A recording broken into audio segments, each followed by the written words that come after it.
Well, I think the bank was poorly managed, and the managers should be responsible for their uh, poor leadership, poor management, and it should be exposed today, pointed out.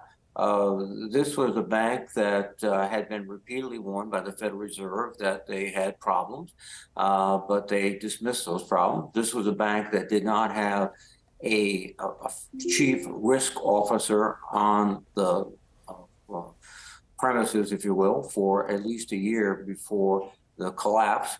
And this was a bank that had 93% of its deposits uninsured, above the $250,000 limit. So this is an example of people who told us years ago, don't regulate us, we're smarter than you are, who turned out to make some very foolish mistakes. Senator, the committee has seen 3 of the 4 largest bank failures in history take place this year. Does the committee believe that the banking crisis is over? I think we are carefully watchful of what's happening in the market. I think we can't assume that there might not be a repetition. But what we're seeing, I think, is these institutions that fail were outliers in some respects. SVB catered to a very small group of Silicon Valley entrepreneurs. They had a huge amount of uninsured deposits. They only had 14 branches. This was not a consumer bank.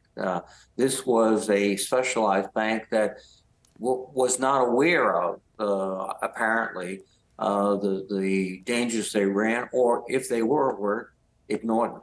And I don't think that applies to the majority of major regional banks, which have multiple branches, which rely on deposits which are almost always or significantly insured.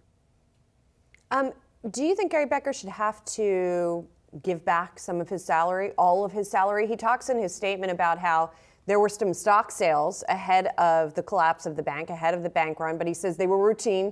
He didn't know about them. Regardless, because of what you say is this mismanagement, should he have to give money back? Well, yes, I proposed legislation that would claw back competition from institutions that fail, and it's clear that the failure was significantly attributed to the management. I find it interesting that these stock sales, which netted him $2 million, he was apparently unaware of, which I don't think most people would be unaware of, a $2 million increment in their salary or their benefits. I guess he paid the same attention to the bank as he did to his own personal accounts. Do you believe that coming out of this, there will be an issue for regional banks of being able to kind of just grow out their operations, be competitors with some of the largest mega cap banks, given that the mega cap banks are often the ones that are tapped to purchase assets at often fire sale prices after events like this happen?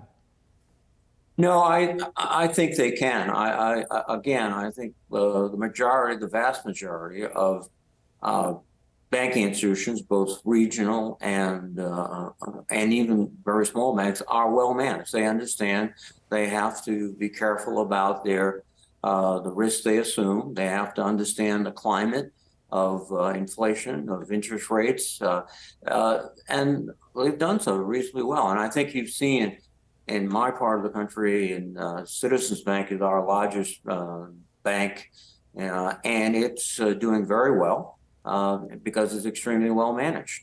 They pay attention. And I think that's the vast majority of the banks in the country. I guess for the banks that don't pay attention, though, you do need those regulators, right? And I know that you have called upon bank regulators to examine whether we need to bring back some of the rules that were changed under the Trump administration to increase capital requirements for these mid-sized banks, right? Like an SVB, for example. What do you still need to hear in these hearings today, in other investigations, to let you know whether that is necessary? Well, I think we have to get from the regulators, and I think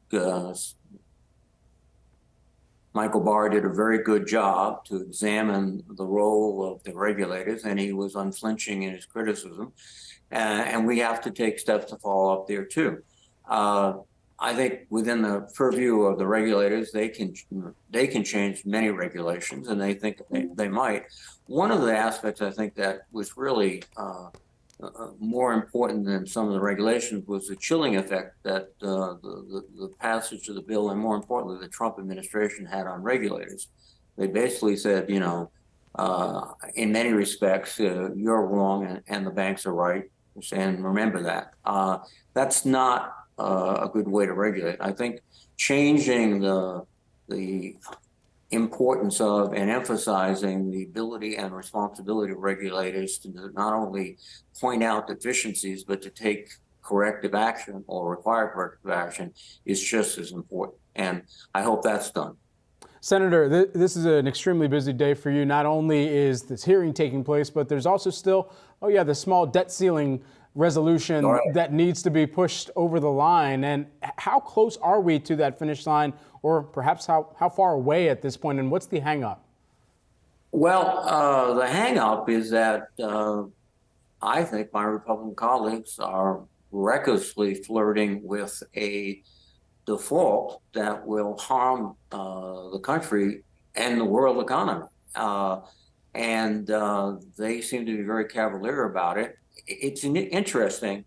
When Trump was president, we passed 3 debt ceiling extensions. And he, in fact, came out in 2019 and said, you know, it would be